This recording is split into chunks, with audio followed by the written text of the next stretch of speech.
बड़ोदरा महानगर पालिका की बड़ी कचहरी पर स्थायी समिति की बैठक का आयोजन हुआ था और इस बैठक के तहत 4 दरखास्तों को मंजूरी के लिए लिया गया था।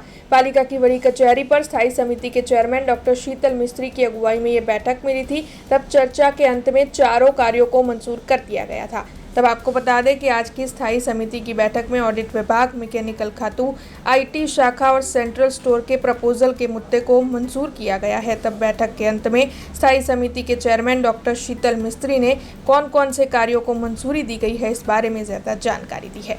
આજની સ્થાયી સમિતિની બેઠકમાં ટોટલ 4 પ્રપોઝલ મૂકવામાં આવી હતી।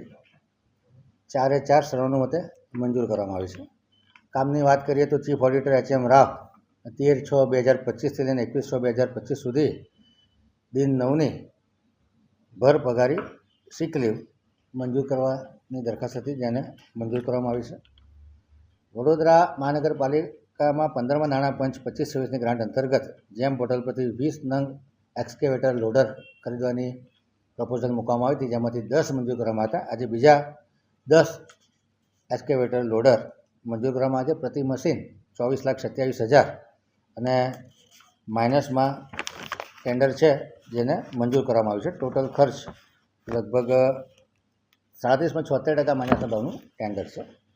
આઈટી શાખા દ્વારા અલગ અલગ શાખાઓ તેમજ યુનિટી વોર્ડ માટે જે 32 જગ્યાએ લીઝ લાઇન લેવાની છે, જેનો ખર્ચો ટોટલ 52,34,220 વત્તા GST જે BSNL તરફથી લેવામાં આવનાર છે।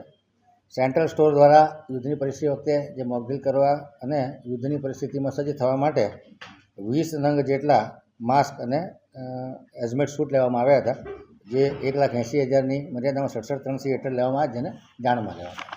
हमसे जुड़े रहने के लिए हमारे YouTube चैनल को सब्सक्राइब करें और नई वीडियो की नोटिफिकेशन के लिए बेल आइकॉन को दबाएं।